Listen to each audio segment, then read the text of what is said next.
کربلا پہنچا تو ایک مرتبہ حبیب کھانا کھا رہے تھے. جب کوفے پہنچا تو حبیب کھانا کھا رہے تھے. تب الباب ہوا, پوچھا کون؟ آواز دی کہ انا قاصد الحسین, میں حسین کا قاصد ہوں. کھانا لقمہ حبیب ہاتھ میں لیے تو چھوڑ دیا حبیب نے. دروازے پہ آئے, آنے کے بعد کہا کہ کہاں سے آئے ہو؟ کہا کربلا سے آئے ہو. کہ کس کا خط لائے ہو؟ کہا حسین ابن علی کا. حسین کا نام سنا حبیب رونے لگے. آپ یہ نہ سمجھیے کہ حبیب کو پتہ نہیں تھا, حبیب آثار امامت سے آراستہ ہے. حبیب کو امام کے راز و رموز پتہ ہے. تاریخ پڑھیے, لکھا ہے کہ جناب بیسم تمار سے حبیب کہہ رہے ہیں کہ میں دیکھ رہا ہوں کہ تمہیں دار پہ لٹکایا جائے گا. جناب بیسم تمار نے کہا میں دیکھ رہا ہوں کہ تمہیں کربلا میں گھوڑوں کی صلح سے پامال کیا جائے گا. یعنی انہیں اپنی شہادت کا علم ہے. حبیب نے کہا کہ کہاں سے آئے؟ کربلا سے. خط کو لیا, آنکھوں سے لگایا, اس حبیب رونے لگے. ایک مرتبہ وہ سارے مصائب آپ کل سن چکے, بس ایک دو جملے پڑھ کے مجھے مجلس تمام کرنی ہے. بہرحال زوجہ کے پاس آئے, گفتگو ہوئی, رخصتی کے لیے آمادہ ہوئے. اب حبیب کس طریقے سے کوفہ پہنچے؟ دیکھیے حبیب کی ایک منزلت یہ بھی ہے, کوفے سے کربلا پہنچنا ہی جناب حبیب کی فضیلت ہے.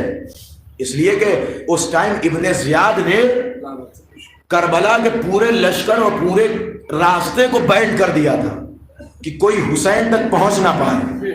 سمجھ رہے ہیں آپ؟ سارا راستہ, ایک ایک چوکی, ایک ایک راستہ بند کر دیا تھا کہ کوئی حسین تک پہنچ نہ پائے. اور حبیب ایسے عالم میں حسین تک پہنچ رہے ہیں اور زمانے کو بتا رہے ہیں کہ جو حسین تک پہنچنا چاہتا ہے وہ خود راستے نکال لیتا ہے, خود راستے نکالتا ہے. وہ راستوں کا ارے صاحب میں تو مجبور ہوں, ایسے ہو نہیں سکتا. ارے خود راستے نکالو حسین تک پہنچنے کے لیے. یہ ڈرامہ یہ کیا ہے کہ ارے صاحب وہ وقت سے مجبور, حالات سے مجبور. یہ وقت تو حالات کب تک ہیں؟ 60 سال تک, جب تک آپ ہیں. اس کے بعد تو پھر حسین کی سرکار ہے. اس کے بعد تو پھر امام حسینی جناب حبیب پہنچے کربلا میں. اب کربلا میں حبیب کا پہنچنا تھا کہ خوشی کے آثار نمودار ہو گئے. وہ کربلا کہ جو ابھی تک سوگ میں ڈوبی ہوئی تھی وہ آج خوش نظر آ رہی. کیوں؟ اس لیے کہ حبیب آ گئے. ایک جملہ کہہ دوں, کیا حبیب کی یہ منزلت کم ہے کہ حبیب ثانیہ زہرا کے لب کی خوشی کا نام ہے. جناب زینب کے لبوں پر خوشی جس کی وجہ سے آ جائے اسے حبیب. تاریخ لکھتی ہے کہ ایک مرتبہ حبیب کربلا کے میدان میں ہے اور میں رات میں پڑھ چکا وہ مصائب کہ جناب حبیب کو کس طریقے سے قتل کیا گیا. لیکن حبیب حسین کے بچپن کے دوست ہے. حسین نے حبیب کو جان بخشی تھی کربلا کے لیے. اب سوچئے جس کی جان کربلا کے لیے ہو وہ کربلا میں کیسے اپنی جان کا نذرانہ پیش کرے گا. ارے تاریخ کہتی ہے کہ حبیب ایک مرتبہ جنگ کر رہے ہیں اور عجیب جنگ ہے. کبھی میمنہ میں جا کے لڑتے ہیں, کبھی میسرہ میں جا کے لڑتے ہیں. یہ 80 سالہ ضعیف کربلا کے میدان میں وہ معجزے دکھا رہا ہے کہ فوج اشقیاء حیران و پریشان ہے. یہ کون ہے؟ کہ یہ حسین کا مجاہد سپاہی ہے. کس نے اسے اتنا دلیر بنا دیا؟ اسے محبت حسین نے یہ جذبہ عطا کیا ہے. محبت حسین نے اسے یہ جذبہ عطا کیا اور اس منزل پہ پہنچا دیا ہے. حبیب ابن مظاہر ایک مرتبہ جیسے ہی میدان کا, لیکن کب تک لڑتے حبیب ابن مظاہر؟ سفر سے آئے ہیں, بھوکے بھی ہیں, پیاسے بھی ہیں, ایک 80 سال کے بھی ہیں اور اکیلے بھی ہیں. حسین کوئی انصار ایسے نہیں مارا اکیلے ہونے کی وجہ سے, اس لیے کہ چاروں طرف سے مل کے حملہ کیا گیا. اب سوچئے جو ایک واحد ہو, اکیلا ہو, اس پہ چاروں طرف سے حملہ کیا جائے تو اس کا عالم کیا ہوگا. تاریخ لکھتی کہ حبیب ابن مظاہر کربلا کے میدان میں قتل کر دیے گئے. میں ایک روایت پڑھوں گا, مجلس تمام ہے. اب جناب حبیب ابن مظاہر کربلا میں قتل کر دیے گئے. مجھے نہیں پتا حسین نے کس طریقے سے اپنے دوست کی لاش کو اٹھایا, لیکن تاریخ کہتی ہے کہ یہ واقعات تو گزر گئے, روز عاشورہ تو گزر گیا. 2-3 دن کے بعد یہ قافلہ جب کوفے میں پہنچا ہے تو اب کوفے کا عالم یہ ہے کہ ان یزیدیوں کے ہاتھوں میں نیزہ ہے اور نیزے کے اوپر ہر شہید کا سر بلند ہے. ایک نیزے پہ حبیب کا سر ہے, ایک نیزے پہ محمد کا سر ہے, ایک نیزے پہ اکبر کا سر ہے, ایک نیزے پہ عباس کا سر ہے, ایک نیزے پہ قاسم کا سر ہے. ارے سنیں گے اسی کوفے میں حبیب ابن مظاہر بھی ہے. ارے تاریخ لکھتی ہے کہ ایک مرتبہ ایک چھت سے ایک بی بی نے جیسے ہی حبیب کے سر کو دیکھا کہا واہ غربتا. یہ بی بی کوئی اور نہیں تھی, یہ حبیب ابن مظاہر کی زوجہ ہیں.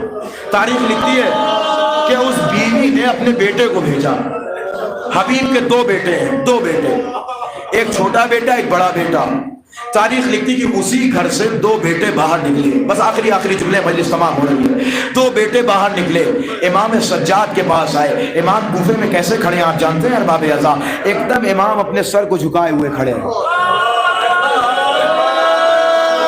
حبیب کے بیٹے نے کہا السلام علیکم یا ابن رسول اللہ۔ ارے سجاد نے سر کو اٹھایا، اس عالم غربت میں ہمیں کس نے پہچان لیا؟ ماتم رونے میں کوئی کمی نہ کیجیے، کہ مولا میں حبیب کا بیٹا ہوں۔